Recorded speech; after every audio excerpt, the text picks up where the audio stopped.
निवडणूक आयुक्त नियुक्ती सरकारी नियंत्रणात मंगळवारी राज्यसभेत आवाजी मतदानानं विधेयक मंजूर. छत्तीसगडमधील नव्या सरकारचा शपथविधी. विष्णू देवसाय घेणार मुख्यमंत्रीपदाची शपथ. पंतप्रधान मोदींची उपस्थिती. मध्य प्रदेशच्या नव्या मंत्रिमंडळाचा शपथविधी. मोहन यादव घेणार मुख्यमंत्रीपदाची शपथ, तर राजेंद्र शुक्ला आणि जगदीश देवडा उपमुख्यमंत्रीपदी विराजमान होणार. मध्य प्रदेशच्या मुख्यमंत्र्यांच्या शपथविधीला महाराष्ट्राचे मुख्यमंत्री एकनाथ शिंदे, उपमुख्यमंत्री देवेंद्र फडणवीस आणि अजित पवार उपस्थित असतील. अभिव्यक्ती स्वातंत्र्य हे बेताल वक्तव्य करण्यासाठी दिलेलं नाही, अशांना वेळीच आवरायला हवं. हायकोर्टाने एका निकालात आपली भूमिका स्पष्ट केली. 17 पोलीस वसाहतींचा पुनर्विकास म्हाडा करणार. पोलिसांच्या सेवा निवासस्थानांच्या पुनर्विकासाचा अनेक वर्ष रेंगाळलेला प्रश्न अखेर मार्गी लागण्याची शक्यता. एबीपी माझाचा इम्पॅक्ट. वाहन चालकांकडून पैसे उकळल्याप्रकरणी पुण्यातील वाहतूक पोलीस कर्मचारी निलंबित. प्रत्येक चौकाचौकात वाहतूक पोलिसांकडून लुटण्याचं काम सुरू आहे. रवींद्र धंगेकर यांची एबीपी माझाच्या स्टिंग ऑपरेशनवरती प्रतिक्रिया.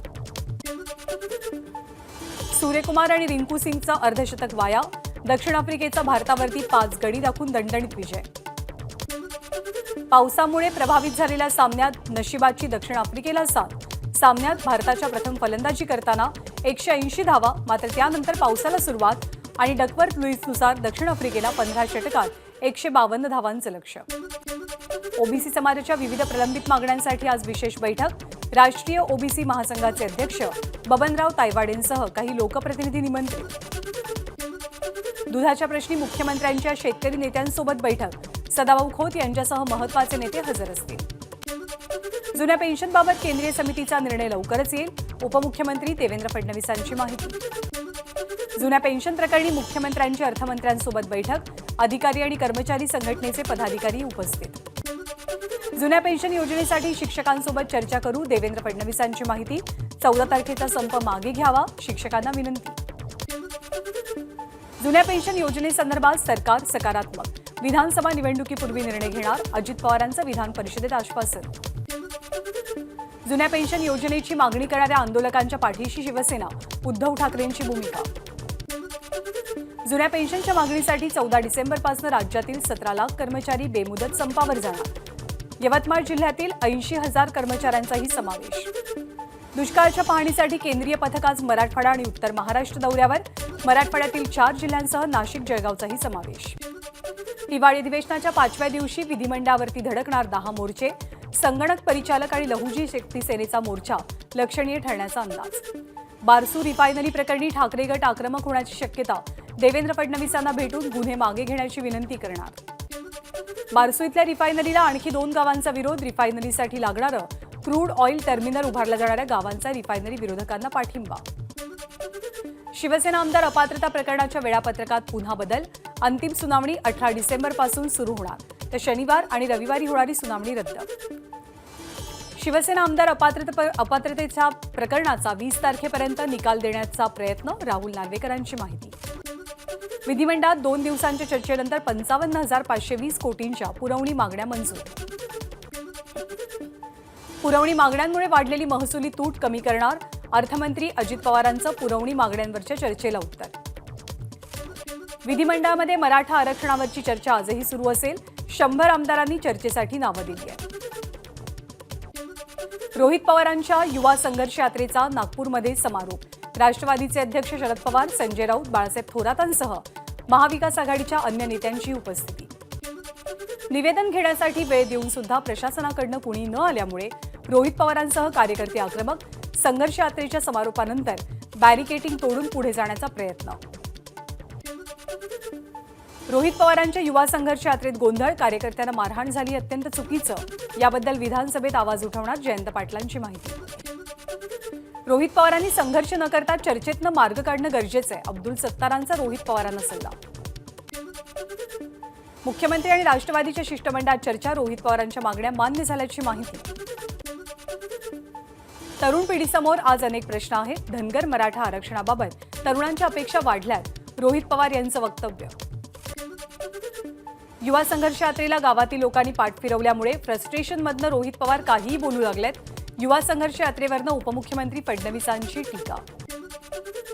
कार्यकर्त्यांचं निवेदन घ्यायलाही कुणी जाऊ शकत नाही हे दुर्दैवी. रोहित पवारांच्या यात्रेदरम्यान झालेल्या गोंधळावरती अंबादास दानवेंची प्रतिक्रिया. सध्याचं सरकार म्हणजे एक फुल आणि दोन डाऊटफुल. संघर्ष यात्रेच्या समारोपाप्रसंगी संजय राऊतांचा टोला. आमदार रोहित पवारांची यात्रा पोलिसांनी अडवल्यावरती सोलापूरमध्ये राष्ट्रवादीचे कार्यकर्ते आक्रमक. शरद पवार गटाच्या कार्यकर्त्यांकडून गृहमंत्री फडणवीसांच्या प्रतिमेचं दहन. नागपूर इथल्या विधान भवनावरती धनगर मोर्चासाठी जात असलेल्या मोर्चेकरांच्या गाडीला अपघात. दोघांचा मृत्यू. मागासवर्ग आयोगाच्या अध्यक्षपदी निवृत्त न्यायमूर्ती सुनील शुक्रेंची नियुक्ती तर सदस्यपदी ओमप्रकाश जाधव, मारुती शिंगारे आणि मच्छिंद्रनाथ तांबेंची नियुक्ती. सरकारचा आयोगाच्या कामात प्रचंड हस्तक्षेप होता. मागासवर्ग आयोगाचे माजी सदस्य लक्ष्मण हाके यांचा आरोप. आयोगानं लवकरात लवकर सर्व्हे द्यावा अशा सूचना सरकारनं केल्या असतील तर त्यांचा अधिकार आहे. काही लोकांना मराठा समाजाचं मागासलेपण सिद्ध होऊ नये असं वाटतं. त्यामुळे आयोगातील काही मराठा विरोधी सदस्यांनी राजीनामे दिले असतील. बाळासाहेब सराटेंचं विधान. आधी सदस्य आणि आता अध्यक्षांनी राजीनामा दिला. या पाठीमागचं गूढ आपल्यालाही समजलेलं नाही. छगन भुजबळांचं वक्तव्य. छगन भुजबळांचं ऐकून अन्याय करायचा असेल तर मराठा समाज सरकारला सोडणार नाही. मनोज जरांगेंचा इशारा. 1990 ते 2023 पर्यंत मराठा आरक्षणासंदर्भात घेतलेल्या निर्णयांची श्वेतपत्रिका काढावी. मराठा क्रांती ठोक मोर्चाची मागणी. मराठा समाजाला सरसकट ओबीसीतनं आरक्षण देण्याची कोणती कार्यवाही प्रस्तावित नाही. राज्य सरकारची विधान परिषदेतल्या लेखी उत्तरात पुन्हा एकदा स्पष्टोक्ती. मराठा आरक्षणासंदर्भात सरकारनं ठोस भूमिका घेणं गरजेचं. आमदार प्रकाश आंबेडकरांचं वक्तव्य. अनिल देशमुख खंडणी वसुली प्रकरणामध्ये नवा ट्विस्ट. माफीचा साक्षीदार होण्यासाठी दिलेली सहमती ईडीनं मागे का घेतली? ईडीच्या भूमिकेवरती आक्षेप घेत सचिन वाझेचा सवाल. भाजप ज्यांना घाबरतो त्यांना बदनाम करण्याचा प्रयत्न करतो. आपण त्यांच्या मनात भीती निर्माण केली आहे. त्यामुळे चौकशीच्या गोष्टी केल्या जात आहेत. एसआयटी चौकशीवरनं आदित्य ठाकरेंची टीका. पालघरमध्ये ठाकरे गटाला एक धक्का. मुख्यमंत्री एकनाथ शिंदेंच्या उपस्थितीत 4 नगरसेवकांचा शिंदे गटात प्रवेश. अजून 8 नगरसेवक प्रवेश करणार असल्याची माहिती. मुंबई पालिकेचं मागच्या 25 वर्षांचं ऑडिट होणार हे कळताच ठाकरे गटाच्या विश्वप्रवक्त्यांचं धाबदण आणलं. शिंदे गटाच्या शीतल म्हात्रेंची टीका. 69व्या सवाई गंधर्व भीमसेन महोत्सवाला आजपासून सुरुवात. 13 ते 17 डिसेंबर दरम्यान महाराष्ट्रीय मंडळ क्रीडा संकुलात संगीत मैफल रंगेल. सीबीएसईकडनं 10वी-12वीच्या परीक्षांचं वेळापत्रक जाहीर. 10वीची परीक्षा 15 फेब्रुवारी ते 10 एप्रिल तर 12वीची परीक्षा 15 फेब्रुवारी ते 2 एप्रिल या कालावधीत होणार. आयआयटी टेकफेस्टच्या व्याख्यानमालेमध्ये इस्रोचे प्रमुख डॉक्टर एस सोमनाथ संवाद साधणार. यंदा हा महोत्सव 27, 28 आणि 29 डिसेंबरला आयोजित आहे. केंद्राकडनं राज्यातील पुणे आणि नाशिक विमानतळांचा केंद्रीय कृषी उडान योजना 2.0 अंतर्गत समावेश. एमएमआरडीएचा ठाण्यावरती निधी वर्षाव. 1300 कोटी रुपये खर्चाच्या विविध प्रकल्पांना एमएमआरडीएची मंजुरी. मराठी पाट्यांबाबत 476 दुकानदारांना ठाणे मनपाच्या नोटिसा.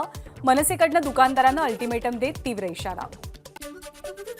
वर्षअखेरीस मुंबई जालना वंदे भारत एक्सप्रेस सुरू होणार. ही वंदे भारत एक्सप्रेस 16 डब्यांची असेल. मुंबई अहमदाबाद राष्ट्रीय महामार्गावरचा प्रवास सुखकर होणार. महामार्ग खड्डे आणि अपघातमुक्त करण्यासाठी सिमेंट कॉन्क्रिटीकरणाचं काम सुरू. समृद्धी महामार्गाच्या वैभवात अजून भर पडणार. लवकरच समृद्धी महामार्गावर ठाण्याजवळ आंतरराष्ट्रीय क्रिकेट स्टेडियम आणि अकॅडमी सुरू होणार. केंद्र सरकारच्या वाढवण बंदराच्या उभारणीच्या हालचाली सुरू. मात्र याविरोधात स्थानिक आक्रमक. नागपूरमध्ये सुरू असलेल्या अधिवेशनावरती स्थानिक जाऊन धडकणार. देशातल्या इतर राज्यांप्रमाणे महाराष्ट्रातही कर्करोगग्रस्त रुग्णांची संख्या वाढली.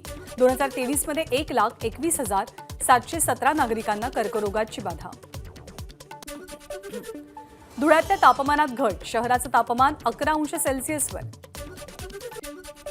विठ्ठलाच्या प्रसादाचा लाडू निकृष्ट दर्जाचा. लेखापरीक्षण अहवालातला निष्कर्ष. लाडू तयार होणाऱ्या कारखान्यामध्ये स्वच्छतेचा अभाव आणि लाडू सुकवण्यासाठी कळकट ताडपत्री वापरली जाते. लेखापरीक्षण अहवालामुळे विठ्ठल मंदिर समितीचा ढिसाळ कारभार उघड.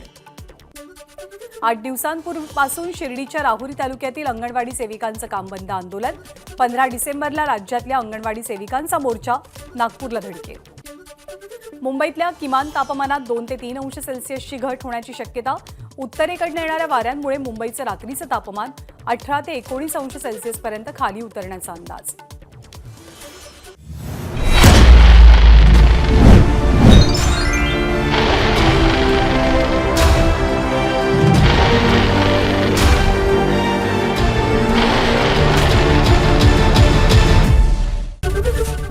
एबीपी माझा, उघडा डोळे बघा नीट.